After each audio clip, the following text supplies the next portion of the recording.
फायनान्सच्या त्रासाला कंटाळून एका 27 वर्षीय तरुणानं विष प्राशन करून आत्महत्या केल्याची घटना नाशिकच्या आडगाव परिसरातील हॉटेल जत्रा जवळ घडली आहे। महेश शिंदे असं या आत्महत्या केलेल्या तरुणाचं नाव आहे।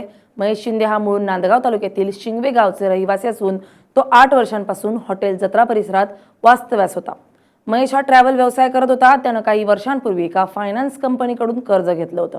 मात्र संबंधित कंपनीकडून कर्ज वसुलीसाठी त्याच्यावर वारंवार तगादा लावला जात असल्याचा आरोप देखील केला जातोय आणि याच वारंवार होणाऱ्या त्रासातून त्यानं कारमध्ये विष प्राशन केल्याची माहिती समोर आली आहे। घटनेची माहिती परिसरात समजताच त्याला उपचारासाठी तात्काळ खासगी रुग्णालयात दाखल करण्यात आलंय।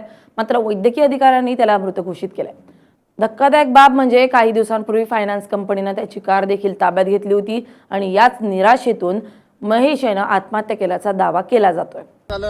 हे फायनान्सच्या गुंडांमुळे तरी आता आपला मित्र गेलाय, तो काय परत येणार नाही। परंतु याही पुढे कोणीही आमच्या टॅक्सी चालक मालकावर प्रेशर टाकू नये, गुंडगिरी करू नये, यासाठी आज आपण आडगाव पोलीस स्टेशनला निवेदन दिलेलं आहे। सीपी ऑफिसला पण देतो, कमिशनर ऑफिसलाही आपण लवकरात निवेदन देऊ। आणि हॉस्पिटलनी जी दिरंगाई केली, आज हॉस्पिटलने जर लवकर इलाज केला असता तर आज आपला मित्र आज आपल्यामध्ये राहिला असता। परंतु सह्याद्री हॉस्पिटल त्यांनी इलाज केला नाही। तो म्हणे आधी पहिले 1 लाख रुपये जमा करा, नंतर आम्ही इलाज करू। त्यामुळे त्यांनी 3 तास वाया घातले आणि आमचा मित्र आमच्यातून आज निघून गेलेला आहे। तरी यानंतर मी पोलीस स्टेशनला कमिशनर साहेबांना ही विनंती करतो की त्यांनी या गावगुंडांपासून आमच्या टॅक्सी चालकांना संरक्षण द्यावं व त्यांनी यापुढे कोणत्याही प्रकारची दादागिरी करू नये। कायदेशीर कारवाई आम्ही त्याच्यावर करत आहोत। हॉस्पिटल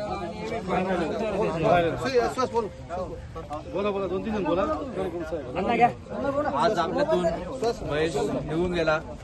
त्याच्या गेल्याने त्याच्या घरावरती जी पोकळी आली, त्याच्या मिसेसवरती जो वेळ आली, त्याच्या लहान मुलावर जी वेळ आली, ही फक्त वेळ ह्या फायनान्सवाल्यांमुळे आलेली आहे। फायनान्सवाल्यांच्या एका चुकीबाई आज आपल्यातून माणूस निघून गेला आणि ही जी बेरोजगारी आली ही सगळ्यांवरती चालली आहे। असं नाही की सगळ्यांचे काही हप्ते रेग्युलर आहे। आज उलट फायनान्सवाल्यांनी सहकार्य करायला पाहिजे। आज जर का ह्या गोष्टी बाई बिचाराचा जो गेल्यानंतर त्याच्या 3 वर्षाचा जो मुलगा आहे, त्याची जी मिसेस आहे, त्यांचं कोण पाहणार? या गोष्टीकडे जर का आपण सगळ्यांनी ट्रॅव्हल्सवाल्यांनी एकीने आवाज नाही उठवला तर भविष्यात ही वेळ प्रत्येकावर येणार आहे। याच्यासाठी आपण सगळ्यांनी 2 ते 3 दिवसांतर त्याचा पीएम रिपोर्ट आल्यानंतर आपण सगळेजण सीबी ऑफिसला जाऊ। सीबी ऑफिसला याच्याबद्दल निवेदन देऊ की हे जे सिग्नलला जे गावगुंड जमा असतात फायनान्सवाले, हे जे बळजबरी करतात आपल्या गाडीवाल्यांना, ड्रायव्हरांना, हे कुठं तर थांबलं पाहिजे आणि याच्यावरती सगळ्यांनी मिळून आपण आवाज उठवू।